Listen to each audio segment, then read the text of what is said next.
On the day Mehmed the Third became Sultan of the Ottoman Empire, 19 of his brothers were strangled.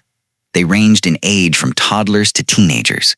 Some were old enough to understand what was happening, some were not. The killing was performed by deaf-mute palace servants using silk cords. Silk, because Ottoman law held that royals must not be killed with iron. The deaf-mutes were used because they could not hear confessions, could not be bribed with promises, could not carry secrets out of the palace. When it was over, all 19 brothers were given full Islamic funeral rites and buried with honor in the family tomb. Mehmed the Third attended the burials.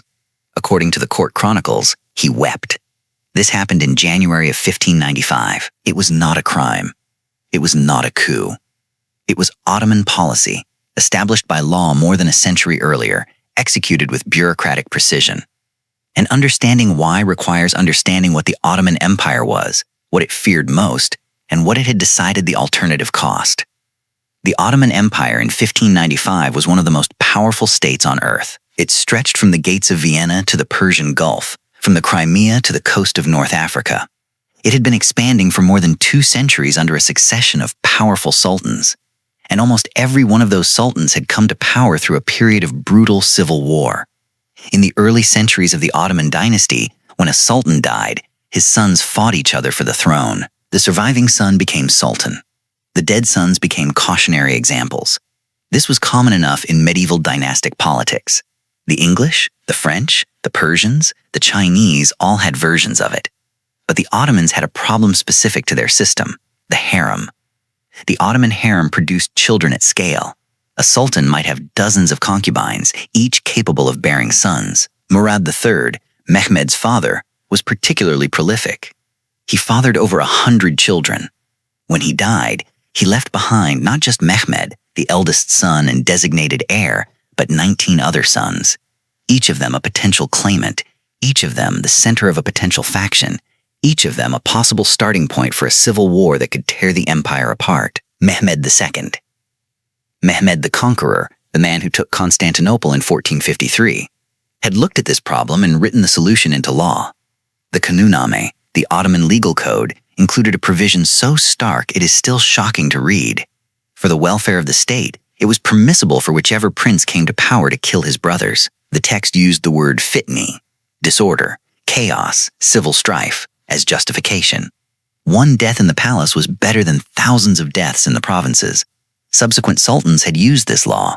Mehmed III's grandfather, Sultan the Magnificent, had ordered the execution of 2 of his own sons, including his eldest, the brilliant Mustafa, on suspicion of plotting. The executions were done in the sultan's presence, in the royal tent, by the same deaf-mute servants.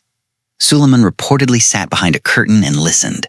But no sultan had ever done what Mehmed III did in 1595. 19 brothers. The largest single act of royal fratricide in Ottoman history. The reason was simple arithmetic. His father had been exceptionally good at producing sons. The process was documented. The brothers were brought to the palace. The deaf mutes performed their work. The bodies were prepared for burial according to Islamic custom. The coffins were carried to the family mausoleum. Mehmed followed. He wept at each burial. His grief was recorded not as hypocrisy, but as genuine. He had grown up with some of these brothers. He had played with them, the younger ones, the toddlers. He had perhaps barely known, but he knew what he had ordered, and he was not a man who felt nothing about it. He spent the years after 1595 in increasingly intense religious devotion. He gave enormous sums to charity. He funded mosques, schools, hospitals. The court records suggest a man trying to balance an account he knew could never be balanced. He also had another problem: his mother. The Ottoman Empire in the late 16th century was in a period historians call the Sultanate of Women, a time when the mothers of sultans, the Valid Sultan, exercised enormous behind-the-scenes power. Mehmed's mother was Safiye Sultan, a woman of extraordinary political skill who had been managing Ottoman court politics for decades. When Mehmed became sultan, Safiye Sultan effectively became the operational head of government. She corresponded directly with Queen Elizabeth I of England. Their letters still survive. She managed diplomatic relations, influenced appointments, directed policy. Mehmed, burdened by grief and perhaps by a temperament unsuited to the grinding work of administration, largely let her. He did lead one military campaign personally. In 1596, a major Ottoman force moved against the Holy Roman Empire in Hungary. Mehmed went with the army, the last Ottoman sultan who would personally command in the field for many decades. At the Battle of Kerestes, the Ottomans faced a combined force of Imperial and Transylvanian troops. The battle turned desperate at one point. Ottoman forces began to break, and Mehmed reportedly considered fleeing. His advisors convinced him to hold. The lines stabilized. The Ottomans won a major victory. He returned to Constantinople as a conqueror. The victory of Kerestes was celebrated as a great triumph. He never led another campaign. The remaining years of his reign were marked by economic strain, military pressure on multiple frontiers, and the slow retreat from the palace of the direct administrative control that the early great sultans had exercised. He died in December of 1603 at the age of 37. He had been sultan for 8 years. His death triggered one of the direct consequences of the fratricide law. He had no brothers left. He had killed them all. The throne passed to his son Mehmed the First, who was 13 years old. Mehmed was young, inexperienced, and untested. But he was also the son of a man who had looked at the fratricide law and made a decision. Mehmed the First refused to have his brothers killed. He had one surviving brother, Mustafa. He chose not to execute him. Instead, he created a system that would define Ottoman succession for the next 3 centuries, the kafes, the cage. Princes would be confined in a luxurious section of the palace, provided with every comfort, every entertainment, every pleasure, and kept there for their entire lives. Never allowed to leave, never allowed to govern, never allowed to develop connections, factions, or experience. And when a sultan died without sons, whoever was oldest in the cage became sultan. The cage system produced its own catastrophes.